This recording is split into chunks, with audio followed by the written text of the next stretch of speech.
Hello everyone, my name is Zenitsu, and I'm back with another Digimon video. We recently got revealed a couple more cards from the new starter decks that are coming out in Japan based around Gallantmon and All-Force Vidramon. And on top of that, we also got a new card from BT06 Double Diamond, so let's just go over them. First up, starting with the BT06 card, we have Dynasmon. So Dynasmon is stat-wise not doing anything too special. We've seen the stat line so many times before, but what's really interesting is he has two really good abilities. So his first ability is a When Digivolved ability, where you get to trash the top card of your security stack, and then you get to reveal the top 6 cards of your deck and add 2 level 6 or lower Digimon among them into your hand, and then the rest go to the trash. So this is really interesting because he's A, reducing your own security stack, which is something Yellow kind of already has been playing around with, so it allows you to get to that magical 3 threshold that much easier. And then B, you get to check the top 6 cards, so that's already one of the more powerful digging type effects, and then adding up to 2 Digimon that's level 6 or lower is still really powerful because it's essentially drawing 2, except you get to pick and choose what you want to add to your hand. And then the last interesting thing about this first effect is C, the fact that you have to trash the remaining cards. So ordinarily, this type of digging effect, you put the cards to the bottom of the deck, but this is just straight up trashing them, and usually that type of effect is on purple cards, so maybe he has some interesting synergy with some purple cards that are going to be in the set. I don't know. But regardless, all 3 things of that first ability are very powerful and relatively decent. But what makes the card really special is his other ability, where during all turns, once per turn, when a card is removed from your security stack, if you have 3 or fewer security cards, then you get to recover 1. So this is just really powerful because if you're sitting at, let's just say, 4 security, you Digivolve up into him, and then you utilize his ability to remove a security, basically add 2 cards to your hand, then his ability will trigger and you could add another security. Or if the opponent is trying to aggress, then you being able to just keep a security is very good, and it's definitely something really interesting about the card. I don't know if in the grand scheme of things how good the card's actually going to be without knowing what's going to be in the rest of the set, but he's definitely a really interesting card to be playing around with. Next, on to the starter deck cards, starting with this new version of Biyomon. So this new version of Biyomon is looking to be a pretty decent card. She has a play cost of 4, evo cost of 0, and 3000 DP, so stat-wise, sort of okay. But what's really decent about the card is the fact that she has the blocker keyword. So Red finally has a rookie blocker, which is pretty decent to be playing around with in case you just need a cheap blocker to just, chump block a really powerful attack. But this being a blocker means it usually has some sort of downside to it for attacking, so it has a ability where during your turn, this Digimon can't attack players. So the interesting thing to note is this Digimon can still attack other Digimon if you so feel like, but most of the time you're not really going to be attacking with this card at all, just because you want to utilize the blocker ability. Next, we have a new version of Ryze Greymon. So stat-wise, this Ryze Greymon really isn't doing anything too special. 7 to play, 3 to evo, 7000 DP. Again, nothing special there. But he does have a really good on-play ability where you get to delete one of the opponent's Digimon with 5000 DP or less. So this is a pretty decent ability, and I really like the fact that they're going to be playing around with on-play abilities a little bit more, because I do feel like on-play is a little bit of an underutilized ability, but it's definitely nice to see that they're going to be playing around with it a little bit more, considering all of the different applications that you could utilize with this type of card.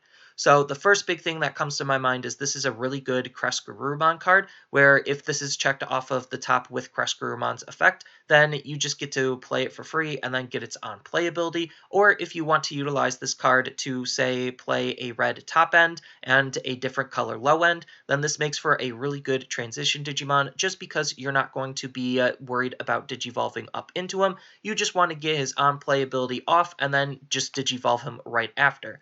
So I definitely think the different ways that you could utilize this card and this type of ability is really good, and I'm definitely really excited to see how people utilize this type of a card. Next, we have some new art for Gaia Force.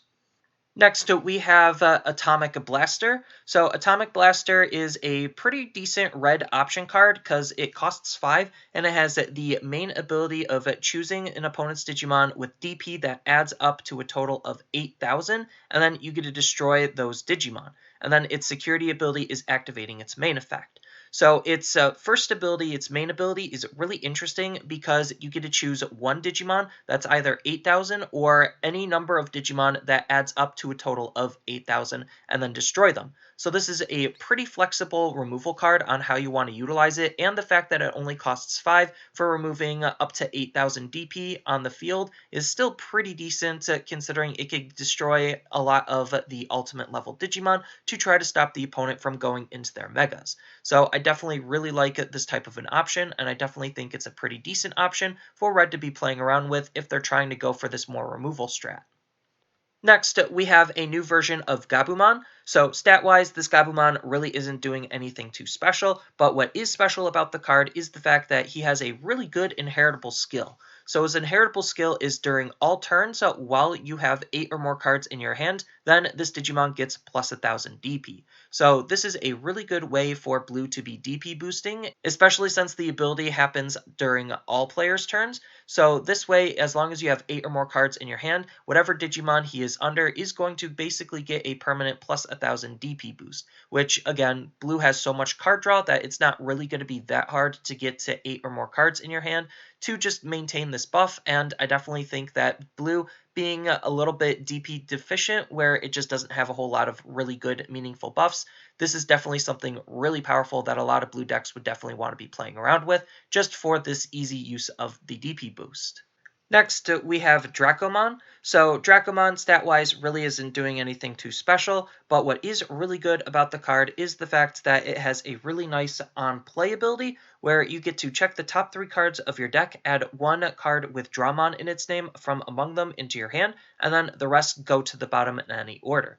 So this is just your classic digger, and what this card is digging for is Dramons, and what's really good about this card is you could utilize this card more than in just Blue, because while Blue does have a couple of Dramons, you could utilize this card in, let's just say, a Red deck if you really wanted to, because Red has its own line of Dramons. Then you could utilize this in Black as well. There's a little bit in Purple and a tiny bit in Yellow, so this card can be utilized in a whole bunch of different ways, and it's definitely a really interesting digger to be playing around with, just because it's a name-based digger.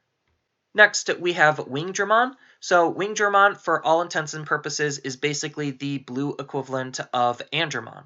So what this card is doing is it has a play cost of 7, 3 to Evo, 7,000 DP. Stat-wise, really nothing too special there, but the fact that it does have blocker and it doesn't have a negative side to attacking means that you could utilize it in some really interesting ways, because if you needed to be a blocker, it could be a blocker. If you needed to attack with, then you're free to attack with it and not have any downside to attacking. So it's just a pretty decent card to be thinking about playing overall, and it's just another blocker for Blue to have access to. So if you really feel like you just need to have another Blue blocker on a different level, then this card will definitely fit that bill.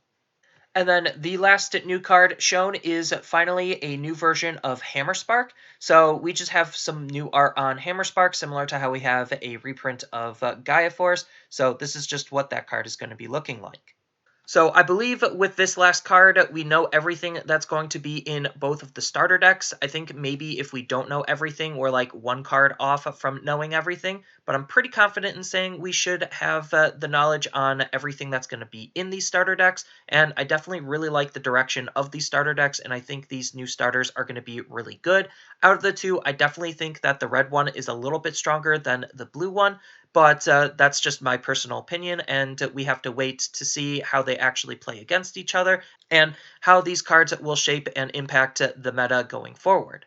But that's all I really have for this video. As always, feel free to tell me your thoughts down in the comments below, and don't forget to like, share, and subscribe for more content, and I'll see you in the next video.